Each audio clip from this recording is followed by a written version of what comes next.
我是广西的麦妈妈，我是广西的麦爸爸。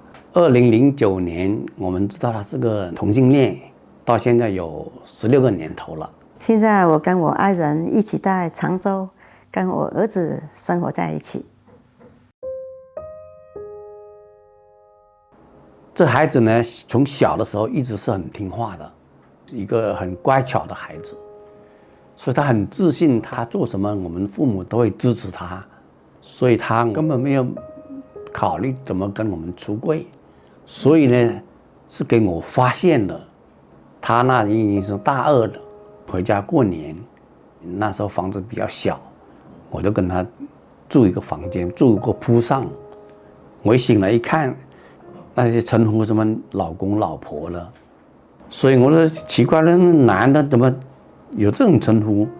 因为那个男孩到我们家，我一看我就知道，我马上就问他，他也就不遮遮掩掩了，就很明确的告诉我，我不喜欢女孩，喜欢男孩，这不同意，这不好走，这个生活的路这样子走不好走。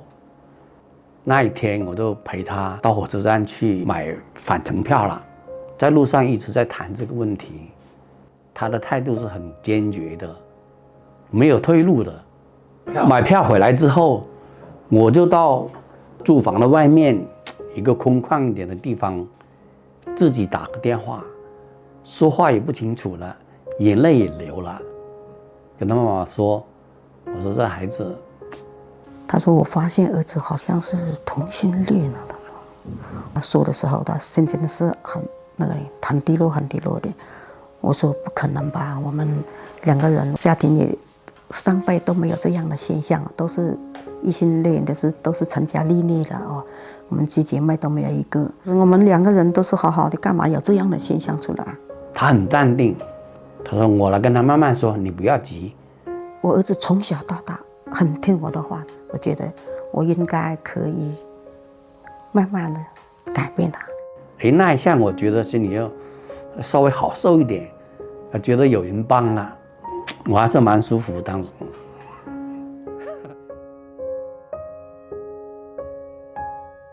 因为我们是少数民族小地方嘛，他到南京来读大学可能是赶时髦新大城市，赶时髦这样的。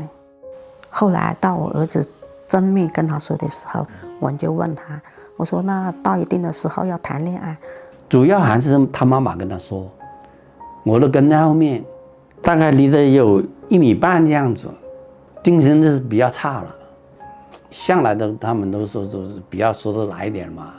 当时也不是正面跟我们说是这样的情况，他说你不要急妈妈，我30岁以后再谈恋爱，你不急。但是没用，等于是高高兴兴的来，灰溜溜的回去。回来之后，那我说，那我要通过了解了吧。我有个同学是广西医科大的，他也是副教授级别吧，这样我觉得我对这方面没有了解，我就打电话咨询他。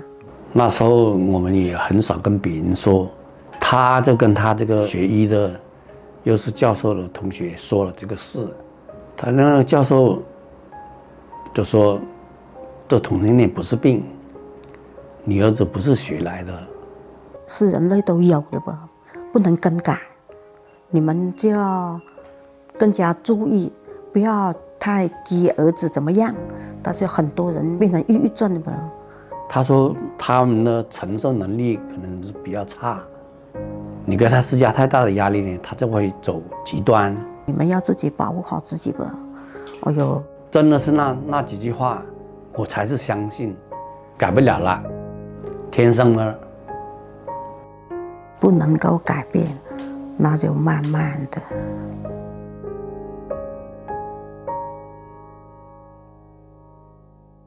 知道改不了了，心里是很痛苦的，就等于睡梦的时候是睡着他改过来，很无奈嘛。像我们有2个孩子，一女一儿，别人都很羡慕啊，同事啊，家里面的亲人啊，都很羡慕。我们全家都爱他，爷爷奶奶、外公外婆，什么姑妈、大伯，这些都是很爱他的。一个好字，前面的是个女，后面是个儿子，那就好字都变成了。当时那个年代，你看我生了那个了以后，我一满月一回去，婆婆给1000块钱奖励。那个年代我们的工资才是几十块钱一个月的时候，他奖了1000块钱，就像心花怒放一样，挺高兴，挺喜欢。这孩子呢，从小比较聪明，从小学、初中、高中，成绩一路都很好，都不用我们挺操心。本来是很高高兴兴的，一下受到这么就，老是一个人闷在家，不愿出门，就在家里面老是想啊想啊，所以想来想去就把这个脑给想坏了。没有人传宗接代也是一个原因，面子也是一个原因。我在单位里面是做管理的，说实在话，管理也是得罪人的。好了，现在那一些对我不满的人，如果是他们知道了，人家就说：“哎，好了，他以前对我们那么严厉，对我们那么狠心，现在是不是报应了？怎么样了？”马上回来了，今天回来了，或者是明天回来了，又想儿子，心里面就很烦恼，这样为这件事情烦恼。儿子是这样的身份，车站就觉得我儿子一出外面来，我都先帮他去拉行李啊，拉到了一讲爸爸，他又演不出来，眼泪马上眼泪又流出来。当时儿子的心情也是很难受的，叫了爸爸，爸爸不认自己。他有2年还是3年，一到农历28，他都要去住院，抑郁症，现在一直要吃药呢，到现在。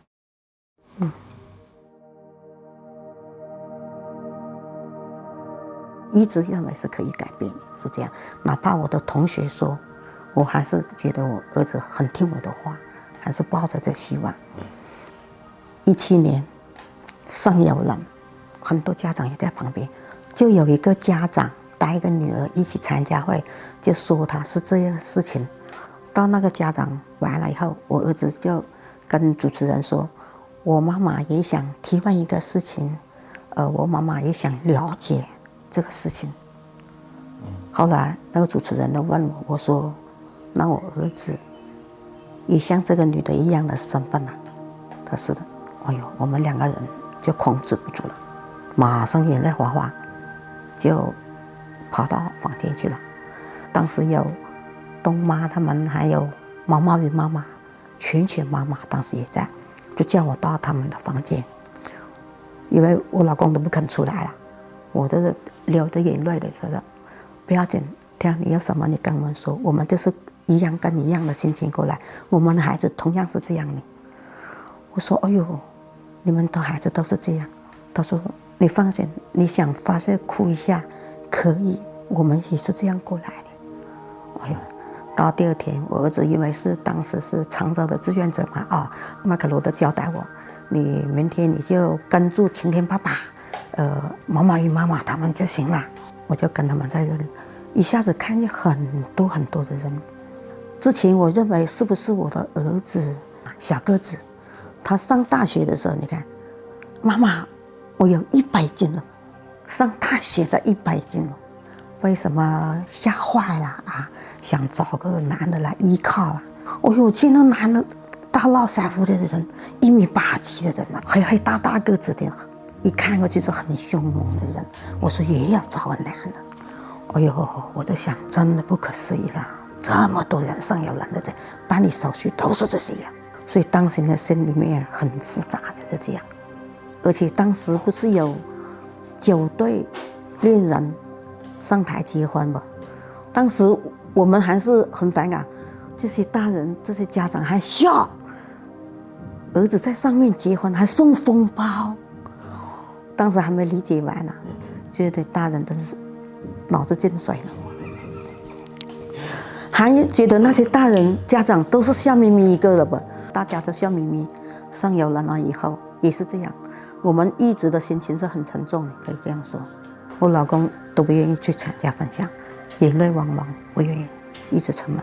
我说，那我儿子是这样，那我也要了解好，查怎么样对我儿子才有好的帮助。每一个地方我都去参加，这里有小组分享，我要去，反正眼泪汪汪也去。妈妈跟晴天爸爸对我们帮助比较多，特别我们说这些普及科普这方面的知识也叫我们放开心态什么的。再有人主要是看到大家心情都很放开，晴天爸爸对我影响比较大，他也是非常痛苦，到什么程度呢？心脏病发作了，从宜兴送到上海去做支架了，然后他又能够放开来，帮助我很多，科普还有一个是对身体自己的健康重要老是纠结这个问题，只能伤害自己的身体。我可以这样说嘛，我心里面稍微多强大一点，因为我老公比较内向，平时不是太喜欢跟大家玩嘛。跟家长沟通肯定有收获，要是没有家长，就是跟儿子或者是这样说不来的。本来我这个人也比较内向，也不大愿意跟其他人交往，不认识的人交往，痛苦的事情更不愿意，所以跟晴天爸爸好像挺谈得来，跟我有共同点，那心情也是释放了很多。他说不是学坏来的，那我说妈妈相信你，那你不能够改变，那就保重身体了，希望你身体好。他说妈妈你也保重身体，我说我会的。我想是想得通，当时就是有一个嘞，我们那个小地方嘛，要是送请帖什么啦，就我是在县中心嘛，之前在商场上班，一大把的请帖都放在我那里，麻烦你帮我去送请帖哦。都说哎呀，现在我请你吃酒到你儿子结婚你请我记住哦。哎呦，到他们一走的时候，我心里面又有一点压抑了。我的儿子永远没有那一天，那我们都不强求什么了，只要自己开心，过好自己的生活。原来我也喜欢唱一点歌自己开手机放一点歌，自己来唱吧。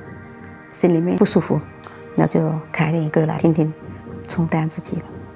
还有在老家呢，姐妹亲戚都在聚在一起，那再跟他们一起玩，减少这个想法。有一年过年嘛，我儿子就在家庭群里面就发，我是同性恋的身份，这辈子都不可能跟女人生活在一起，结婚有后代，就是这样。希望呢，你们能接纳我，我不是做坏事。他没有通知我们我想发，没有。那他勇敢的说出来。他过后跟我说，他妈妈其实往年我回来，他说我就想戴个面具回去。他说，舅妈他们都问我，哎呀，应该带女朋友。他说以前都应付，哎呀怎么样，眼睛都不敢正面对着，心里面又很难受，所以就是这样的谎言那样的谎言跟他们说，跟家里面出柜了。他说，哎呦，我很轻松了妈妈，要不然我就跟他们就戴个面具一样。因为我是经常回家的我是喜欢走动，因为我对爸妈都很好，我自己也跟他们说，不用他们来问我，我自己也去解释给他们听。我说，哎呀，反正他是这样，不能改变，那由命嘛，我们就自己过好自己的生活，希望儿子也做好他自己的生活的心，不强求。有用吗？你这样讲有用吗？没有用也没办法，反正跟他们说了，他们也说那就算了，没办法，就有一点可惜吧。哎呀，你觉得他这件事情做得对是吧？对呀，跟长辈坦白自己的身份出来，那也算是圆满了嘛。这样，反正他眼内向一点，那的还是放不够开，就是这样。平时多照顾他一点了没？反正在生活上面多照顾一点，有什么事情我就说，哎呀，反正主要是我们两个人的身体好，那是对儿子最大的帮助了，不要想这么多。像我们家里面的亲戚，不管我这边还是我阿姨这一边，都知道了。还有我跟我好的同学、同事、朋友都说了，那些不好的我也觉得没必要去跟他们说了。我儿子就说尽量叫我参加家长群里面参加一点活动，更加了解。所以我去参加，当时我爸还是不同意，不用去这么多，干嘛？自己的孩子是这样了，不要去抛头露面了。好像也不是什么光荣的事，也没必要去张扬那么多。所以参加什么活动啊，在广西柳州、南宁，我也没有参加，他就去参加了。说实在，我也觉得他心里比我强大，比我走出来呢更早一点。我就觉得，反正事情是这样了，把自己的生活放开来，自己开心，怎么样开心怎么样过。通过了解很多家长就是这样的身份，那我也要开心出来，不要困在那个笼子里面。孩子不能改变了，我们做家长的自己改变自己。18年参加了让爱回家，19年又参加这个常州的年会，第10届协令营要来参加3次嘛，每一次参加都有收获，因为家长在一起都说出自己的心里话，自己当时是怎么样接纳孩子的。通过学习了以后，我都回去，每一次参加学习回去，我就跟我老公说，这次又有什么收获啦？我说的，他说当时他一直还对我去参加协令还是没有多大的支持，可以这样说。出来参加协令，跟后家长自己组织的去参加游玩，又去看这里的山山水水，就很开心，跟家长里面大家都很开心。回去每来一次又去玩一下，就这样。我说很好的，我说往后你也参加吧。他当时说我不去。那几年他都是在动员我想开一点，对自己的身体有好处。我退休之后来到常州，那时候活动也开始少了，因为我来的时候那一年刚刚是疫情嘛，活动都少了。那时候活动呢，也就是东妈组织，我也参加呢，话虽然不多，但是看到大家呢都是挺好、挺正常的人，所以心里头就慢慢的一步一步的放开。最后一次到毕业典礼的时候，我也很紧张的，可以这样说。写是写了啊，写自己的事情，说要背。之前做老师几十年，刚退休的，上去演讲，手很抖。我说你们能够来参加，跟我壮胆更好哦。后来他们2个人真的来了，演讲完以后，儿子跟麦克龙爸爸一直上台。向我献花，我当时很激动，很激动。毕业了以后，我们一起去到鼓浪屿，一起去走玩的时候，因为鼓浪屿原来我去过，相当于我就带他去看第2次。去玩肯定心情去玩都很好，儿子在身边，麦爸爸呢跟儿子在身边，那是非常开心。他看见那个这么多的人在上面演讲，也看见了2个是爸爸的。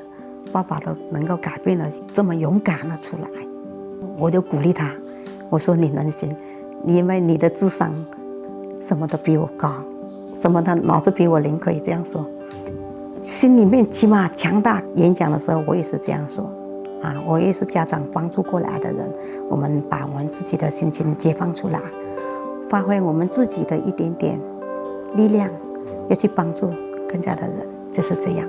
他说那好吧，为了儿子。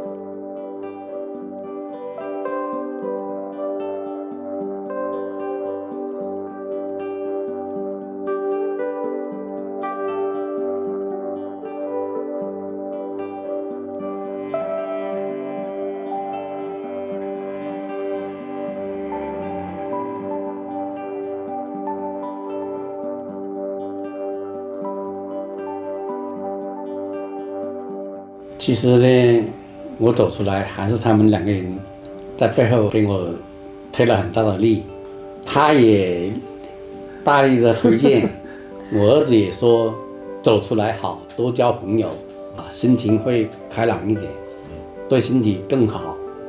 确实也是这样子，他也喜欢我出来，因为我出来之后呢，也看到他生活方面、工作方面、心情方面都比以前都比较好。我每次参加什么活动，他都表现得非常的高兴，心情好多了。心情好，放开开放啊。就是再一个呢，就是原来我们走出来也是别人帮助，那我们也要做好事去帮助别人。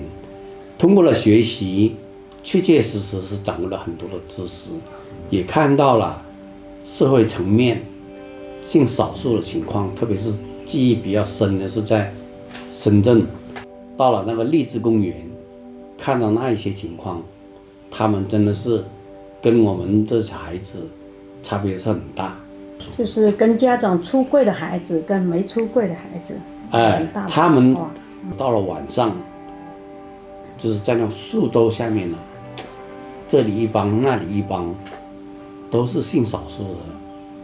跟他们聊的时候，就知道他们的情况，就是不敢跟家里面出柜，自己的经济条件也差，在外面打工，过年不敢回家，不敢跟家里面说，那一种真正像在低层里面生活的比较差一点。这种，我们跟他说，那你不找这个亲友会啊，有组织啊，他们也不找。不敢很多。多数的都是农村的，不敢回家，记忆很深，确确实实很多需要帮助的人。我们自己放开了，很多家长还没放开出来，现在很多少数群体，特别是家里面的农村的，叫他去相亲，他不去，后来被大人把身份证也抽起来，手机也抽起来，这比较多，还拿去打了，绑起来打，说他败坏门风，败坏家族这样。后来我儿子抱着我，就说：“哎呦，妈妈，我感谢你，你接纳我了，我的心情都好多了。”所以像那些同事还没父母不接纳的时候，确实很压抑，很压抑。家里面不接纳，就跑出来了，家里面的情况也不知道，家里面有事了也要找他也找不到，那种说实在话就像悲剧一样。孩子也在顾虑啊，他也都在想自己的父母怎么过，老是背着这个痛苦。我觉得还是应该走出来，大家在一起互相交流做朋友，这样子呢互相帮助，打开心结，挺好的。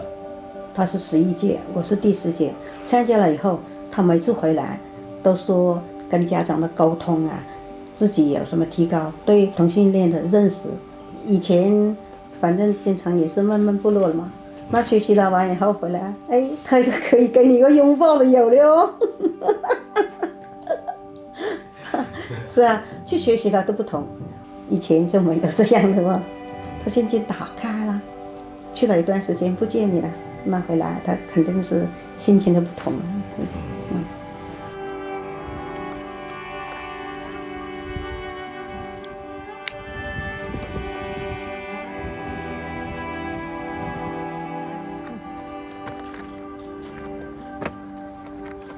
拜拜。